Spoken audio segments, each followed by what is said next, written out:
دیا۔ آج اس جوانی پر مجھے غرور تھا، اس زندگی پر مجھے غرور تھا، اس زندگی نے اتنی بھی وفا نہ کی کہ گھر سے نکلا ہوا ہوں، کم از کم گھر والوں کو کہہ کے آیا ہوں کہ رات لوٹوں گا، کم از کم مجھے لوٹنے تک کا موقع ہی دے دیا جائے۔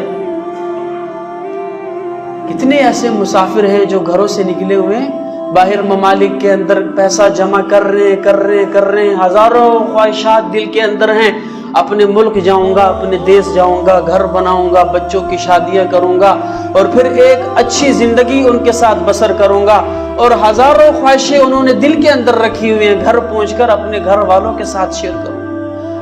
لیکن جب موت جھٹکا دیتی ہے تو اتنا بھی وقت نہیں ملتا کہ گھر والوں کو فون کر کے وہ جو باتیں، جو خواہشات، جو آرزویں اس کے دل کے اندر تھی، کم از کم وہ اپنی اہلیہ کے ساتھ اپنے بچوں کو بتلا تو دے کہ میں نے تمہارے لیے یہ چیزیں سوچ کر رکھی۔ تڑپ رہا ہوتا ہے لیکن زندگی اتنا بھی وفا نہیں کرتی۔ تو یہ زندگی ہے ہی ایسی کہ اس زندگی ختم ہونے والی زندگی ہے، موت اس کو کھا جائے گی، اس جوانی کو بڑھاپا آنے والا ہے، اس کی صحت کو بیماری نے کھا لینا ہے، اس کی خوشی کے بعد غم ہی ہے۔ آج صبح خوشی ہوتی ہے، اسی گھر کے اندر شام کو غم پیدا ہو جاتا ہے۔ آج پیسہ ہے، کل غربت ہے۔ تو اس زندگی کے اندر بھی بھلا کیا کامیابی ہو سکتی ہے؟ اس زندگی کی خاطر اللہ کو بھلا دیا، اس کے رسول کو بھلا دیا، اس کے احکامات کو بھلا دیا، اس کے طریقوں کو بھلا دیا، اور ایک گھر سے 2 گھر بنا کر بڑا خوش ہوتے ہیں، میں کامیاب ہو گیا، میرے 5 مرلے کا گھر تھا 10 مرلے کر دیا۔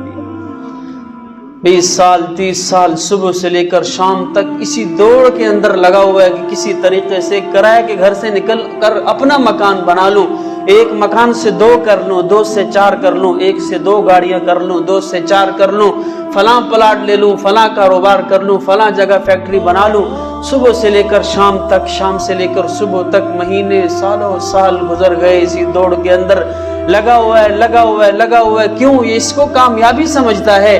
بڑے بڑے مکان بنا لینا، بڑی بڑی کوٹھیاں بنا لینا، یہ کامیابی کا معیار بن گئے، اور زندگی اسی کے اندر صرف کر دیتا ہے، یہاں تک کہ موت اس کو جھٹکا دیتی ہے، وہی گھر، وہی مال، وہی فیکٹریاں یہی رہ جاتی ہے، اور جہاں سب کچھ لے کر جانا تھا، جہاں گھر بنانا تھا، جہاں اپنے لیے آرائش اور اسباب مہیا کرنے تھے، وہاں خالی ہاتھ جا رہا ہوتا ہے۔